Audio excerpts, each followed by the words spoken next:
Well, today we're going to talk about how to get better at Raze. So if that's what you wanted, you're at the right video. This is how to play Raze as a beginner. Let's talk about it. What up, guys, and welcome back to the Expo and Hideout. My name is Ghost. If you guys have never been here before, we're back with another Valorant video. So welcome. I'm glad you're here. If after this video you need more content, it's there for you. I got you. This is a place where we talk about the games we play, the lives we live, and how we can look for ways to help each other be better than we were the day before, better than yesterday's the motto, one stream at a time, one day at a time. If you guys feel like you vibe with that, I would really appreciate if you guys would subscribe to the channel, and you can hit the little bell if you want to be notified when more videos go live. We drop 2 to 3 videos a week and stream 4 days a week. And speaking of that, if you guys want Twitch, I am there Monday, Wednesday, Friday, Saturday, 9 p.m. PST. I'd love to have you guys by the stream, whether you want to get into some Valorant games or whether you just want to talk about things live. I will be there, and I hope to see you soon. Without further ado, let's get into this guide. Guys, we are back with another Valorant video, but it's our very first agent guide where we're going to be talking about how to play Raze as a beginner. Raze is an operator or agent from Brazil, loves explosives, and thrives at flushing out enemies of their defensive positions, wiping out tight spaces, or shutting down pushes on defense. There's been quite a bit of controversy on Raze and how OP she is, and this is how I see it. I'm going to say this before we even go into the guide of the video, because there's a lot of people who think that if you play Raze, you suck at the game and you're using her abilities to purely just be good. But this is false, because I see Raze all the time on certain teams go 4-14, 4-17, 7-12. So there is definitely people who play Raze that aren't doing a good job. I think what it is, though, is the people who have been maining or one-tricking Raze are very good at using that agent. But it's also the same way with other agents. If you get really good at using that agent, it's going to seem like that agent is OP. Raze definitely has abilities that you can use to your advantage if you are an aggressive and aggro player, and that's why she is in the class duelist. So there's actually 4 classes in Valorant: controller, sentinel, initiator, and duelist. In the duelist category, we're not going to talk about all of them, that's going to be another video, but it is basically the fraggers. Those are the people you expect to be at the top of the list with their abilities and skills, getting the high frags, seeking engagements first. They are the attacker. So just like Phoenix, just like Jet, who I currently main, Raze is a duelist. They should be the people pushing, clearing corners, attacking sites, shutting down areas so the rest of the team can do what they need to do. That's essentially what the duelist category is for. But anyways, to wrap up that thought, I do not think Raze is OP, which Raze has been nerfed. I do like the nerf they did. So now you don't start with 2 grenades. Essentially, your paint shells come after you get a couple kills, which we'll talk about. So the first part of Raze's kit we're going to talk about is the Blast Pack, which you can get for 100 credits, and you can have 2 of them. They're very similar to Junkrat's concussive mine or concussion mine. If you've played Overwatch, you can actually use them to get yourself into a higher position, to create a different vantage point, and also put yourself in a place that people might not expect you as the opposing agent. They do 75 damage. There's a 5-second detonation if you decide not to detonate on command, because by repressing it, you actually will detonate these. So you can throw them, like we call them actually dirty diapers, because you could toss them up over corners, into windows. You can do whatever you want. They also stick to surfaces, so you could use them to control a hallway or stop somebody from defusing. There's many ways that you can use these. The problem is, though, is if you are using them to control the space of an area, just know that they can be shot and dismissed. You want them to be in an area where they can hear the beeping and they can see the flashing light, but where they can't shoot them, or else it's going to be kind of pointless to be able to try to control that area with them. So I really wanted to get footage of this, but I just couldn't. It's only happened to me twice so far, and I wasn't able to record either one. But you can stick these to the enemy. I have got 2 sticks on the enemy before, and it is absolutely hilarious. Now, my boy Jay probably has way more footage than me, because he goes crazy with the dirty diapers, always getting the craziest kills with these blast packs. So be creative, guys. You definitely can do some crazy things with these. I stuck one to someone's face, and I stuck one to someone's like back part of their leg. They cannot get these off, so you can just leave it and it will do the damage, and it's just really funny. Usually it doesn't get a kill, but it's still funny. The next ability we're going to talk about is Wally. It's really Raze's boom bot. A lot of people call it like a death Roomba because it looks like a Roomba. There's so many things you can call it, whatever.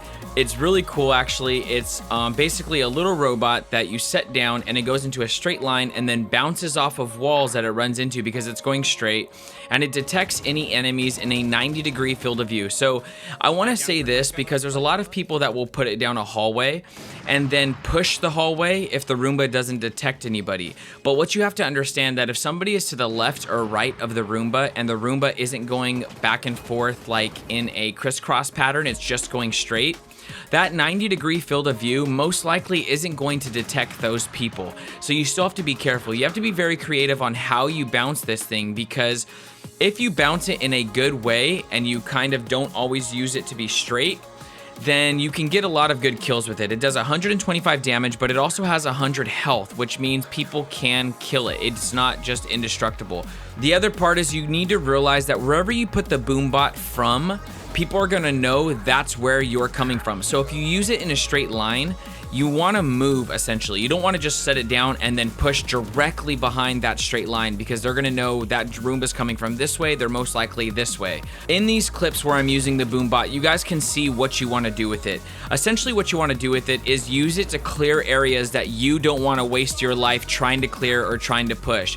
And so what happens is when this thing activates, it gets very, very aggressive and makes all this noise, little sparks come out of it, and it goes flying towards somebody. They don't want to get hit by this because then they're going to be essentially one shot by anything. So they're going to want to shoot the Roomba. So if you're right behind the Roomba, you're going to be able to clear out areas. And that's what I try to do as often as possible, as you'll see me put this down and push right behind it to get that kill, because they're going to have to shoot one of us. And if they shoot at me and my Roomba gets them, that could result in a kill. Just depends on how much health they have. Or if they shoot the Roomba, I most likely will get the kill. So use it creatively and you should be good. Next, we're going to talk about the ability that everybody has been saying is OP and actually got nerfed, and that is Raze's Paint Shell, which is a grenade. It's a grenade that detonates into a smaller cluster of more grenades. So it can be very powerful, especially when teams want to push a certain area.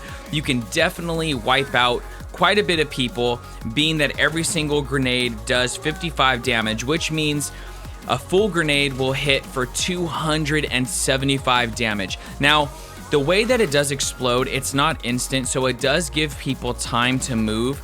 But if there's smoke, that is some of the best time. If you smoke an area and then throw a grenade into the smoke when you know that they're pushing, most of the time that is what's going to get you the most kills. Being that you only have one grenade though, I do want to say this. There is plenty of times where I've thrown a grenade where I expect to get 1 or 2 kills and I get 0. And it's wasted. And then there's a time later in the match where I really needed it, like if I'm waiting, trying to defend the bomb and I don't want somebody to defuse, I could have thrown it down this hallway, I could have thrown it into hookah.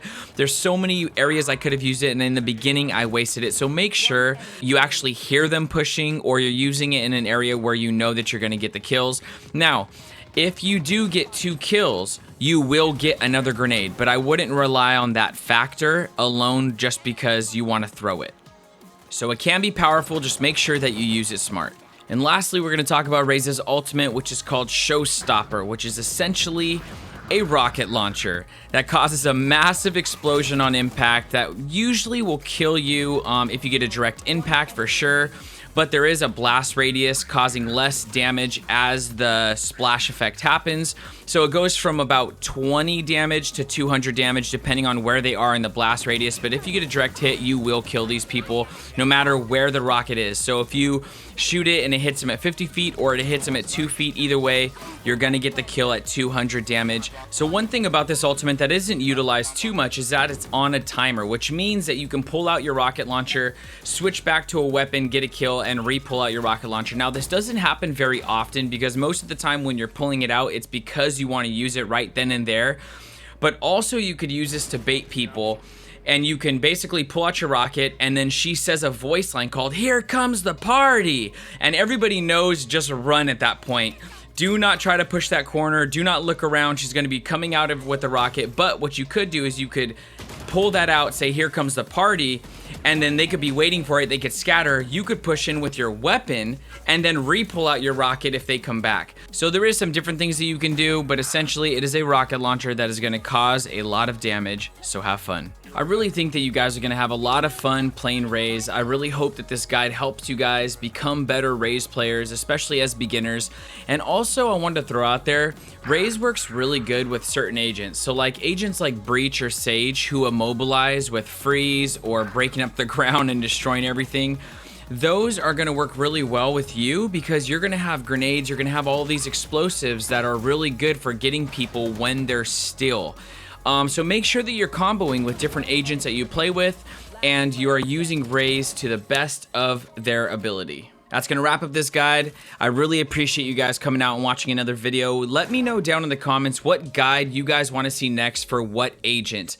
I have a couple of ideas, and I also, guys, get on Twitter and I post polls on what video you guys want to see next. So if you haven't followed me on Twitter, make sure you do so you can participate in the polls and you guys could determine which video I'm going to be releasing next. I drop 2 to 3 videos a week on different types of FPS content, including Valorant, Apex Legends, and Overwatch. So make sure that you guys, if you haven't, you subscribe to the channel. You can hit the little bell if you want to be notified when more of these videos go live. And if this video helped you guys, if it brought you any type of value, make sure that you guys give it a thumbs up. It really does help me out, and I totally appreciate it. I hope to see you guys on Twitch soon. I stream Monday, Wednesday, Friday, and Saturday at 9 p.m. PST. I would love to have you guys by the stream. And lastly, before I go, I want to make sure that I talk about the Discord because there's 200 plus amazing like-minded people in there that are waiting to play Valorant and a bunch of other games with you guys. We have console players in there, we have PC players in there. But let's not solo queue. Let's not be upset that we're losing rank or we're just having terrible games because we have a bunch of people that don't want to communicate and don't want to work well with each other. Get into the Discord and say, hey guys, I'm looking for 4 people. I'm looking for 2 people. You can use it for looking for group. And also there's a section where you can post your own Twitch links, Mixer links, wherever you guys stream, and use that for your own promotion. That's what it's there for. Don't be weird about it, just use it. And I would love to see you guys in there making a bunch of new friends. So I will see you there, or I will see you somewhere else. I hope you guys are very blessed. I hope you have an amazing day or night, depending on where you're at in the world. And I will catch you on the next one. Peace.